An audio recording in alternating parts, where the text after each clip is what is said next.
ძალიან კარგი, ძალიან კარგი. თქვენ მოგეხსენებათ, რომ ეროვნული მოძრაობის დროსაც კი 10,000 კაცზე მეტი ქუთაისში არ გამოსულა. აი ეხლა ხარაგაულის მიგდებულ სოფელში რა მოხდა? აი თქვენთან გზა არის, იქ გზა არ არის.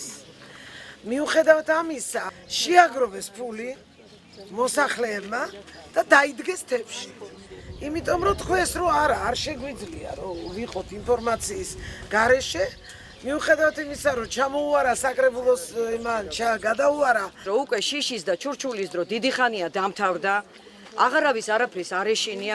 ბიძინა ივანიშვილი პირდებოდა სააკაშვილს და ეუბნებოდა რომ მოგცემ მილიარდს და ავაღორძინოთ სოფელი.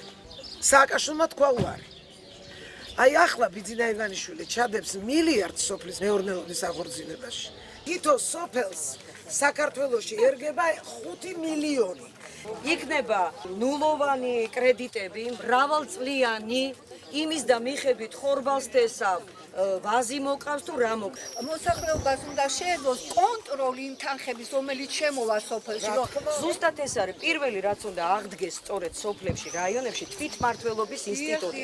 როცა თვითონ სოფელი გადაწყვიტავს, რაში უნდა დახარჯოთ, რა გირჩევნიათ და თვითონე უნდა გააკონტროლოთ. იმიტომ რომ მოსახლეობას ართმევენ მიწებს 54 და ლარად. სასამართლო უნდა აღდგეს და ის სასამართლო ბენდუკიძის მიწებსაც შეეხება. უკანონო პატიმრებსაც შეეხება. თუ შეგიძლიათ, რომ ამის გარანტია რომ მოგცეთ, რომ დამცავი თუ იქნება ვინმე ამ საქმეს და ამ არჩევნებს.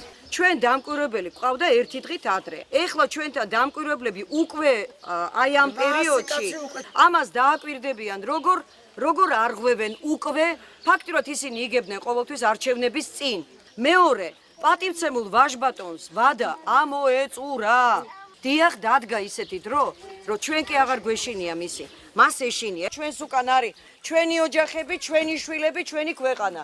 ჩვენ უკან დასახევი არაფერი არ აგვაქვს. თავარი არის რომ ოქტომბერში ძალიან ადამიანურად ვაშკაცურად ჩვენ მივალ, არავინ არაფერს არ გადაიღებს. მაგათი ამბავი დამთავრებულია, იქამდეც თუ მიაღწიეს კიდე.